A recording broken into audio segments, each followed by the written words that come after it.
Здравствуйте, мои дорогие! Я снова рада видеть вас на своем канале. Ну что, девчоночки, сегодня новый урок. Поехали!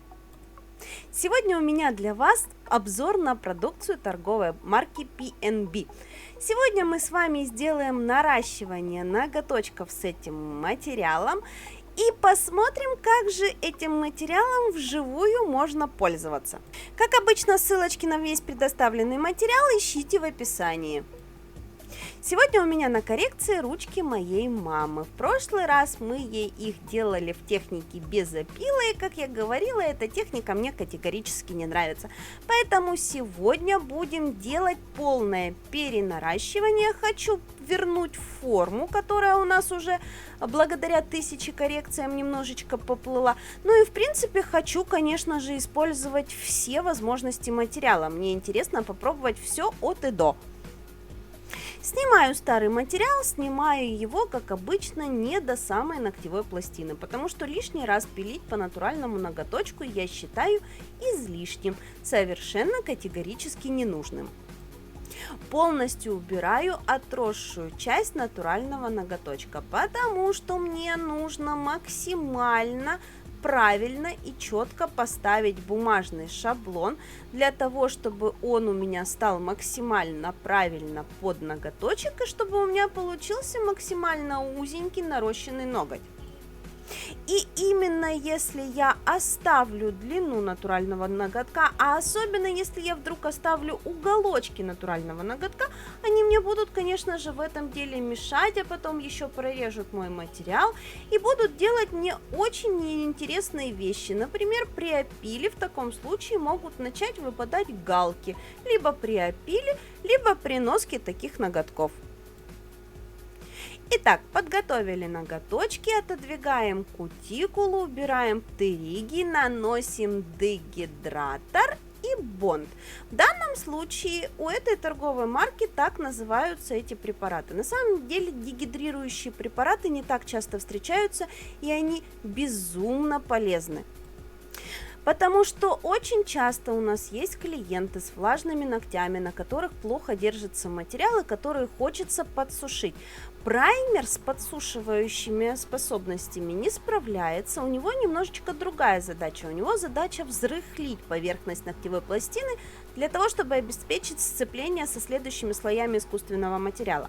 А вот дегидратор, благодаря тому, что он очень быстро испаряется с поверхности ноготка, он утаскивает за собой частицы влаги. При этом ноготь очень хорошо подсушивается, но не пересушивается. Именно для этих целей и нужен такой препарат, как дегидратор.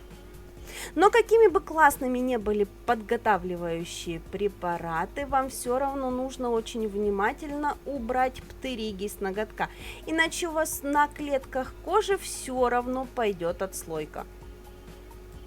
И наносим мы именно в порядке: сначала дегидратор, а потом бонд, потому что бонд — это именно двухсторонний скотч, который скрепит наш материал и поверхность ногтевой пластины. Далее, как обычно, наносим базовый гель, и единственное, что мне не понравилось в данном случае, то что он постоянно утекает из баночки. Ничего невозможно с ним сделать, я его уже как только не крутила, он стоит ровненько, и при этом все равно заразюка течет. Но это никак не сказывается на его скрепляющих способностях. Все очень хорошо держится, все замечательно. Наносим базовый гель мы тонким втирающим слоем. А вот по поводу форм у меня очень хорошие ощущения. Очень липкая клеевая основа, настолько липкая, что я умудрилась одну форму переставить на 2 пальчика. То есть поставить на один пальчик, заклеить, все сделать, высушить, расклеить, перерезать, поставить на второй пальчик, и на этом пальчике они совершенно не расклеивались. То есть можно немножечко сэкономить, но опять же, экономия — это не очень удобная, потому что все равно она слегка теряет форму, потому что вы ее заламываете под ноготок. То есть не очень удобно, но вполне себе возможно. Далее при помощи моделирующего геля средней вязкости будем выкладывать подложку для своих будущих ноготков. Сегодня я буду делать аквариумный дизайн, поэтому мне нужна тонюсенькая подложка. И, кстати, благодаря тому, что формы у нас прозрачные, даже если мы будем делать какой-то цветной материал на наши ногти, он у нас просохнет, потому что будет сохнуть и с верхней стороны, и изнутри. Дизайн мы сегодня будем делать при помощи полифлекса.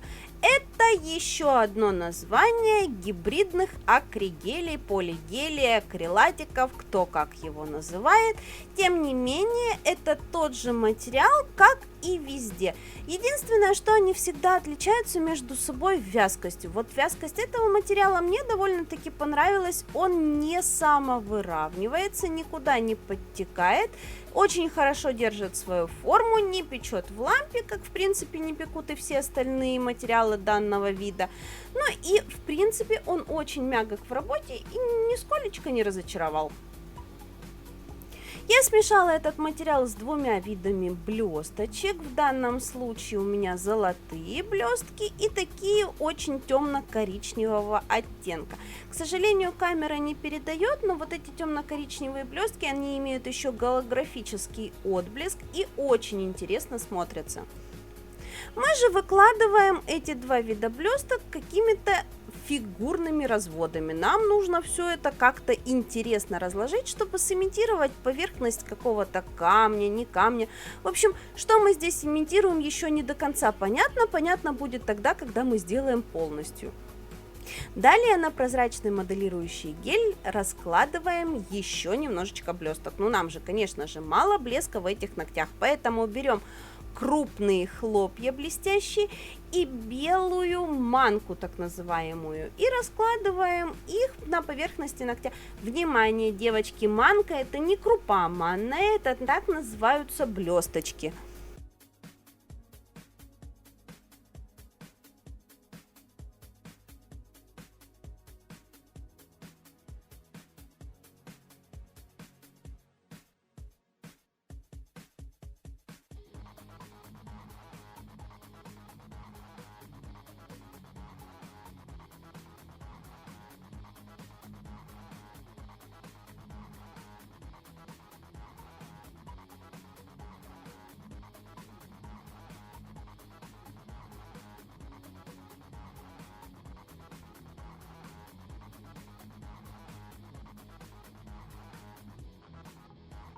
После того, как у нас полностью готов внутренний дизайн, запечатываем все это безобразие при помощи моделирующего геля. Причем запечатывать аквариумы лучше всего материалами средней вязкости, потому что, к сожалению, акрилатики не настолько прозрачные, как хотелось бы.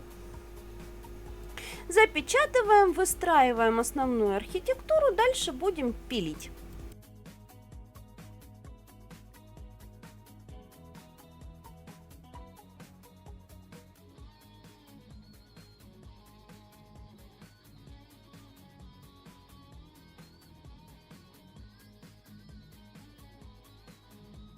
Опиливаем наш ноготочек, при этом изначально собираем весь лишний материал при помощи фрезы, а потом уже допиливаемся пилочкой.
Ну и, конечно же, мы не оставим эти ногти без росписи. Добавлять сюда будем красный оттенок гель-лака и еще немножечко белой гель-красочки. На самом деле изначально весь аквариум планировалось свести именно к этому красному оттенку, потому что сочетание белого, черного и золота всегда смотрится выигрышно с красным оттенком. Мы наводим какие-то абстрактные линии при помощи красного гель-лака и потом белыми тонкими линиями добавим небольшую прорисовку. Собственно говоря, на этом дизайн ногтей наш будет готов.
Покрываем наши готовые ногти финишным покрытием. У торговой марки P&B он с остаточным липким слоем.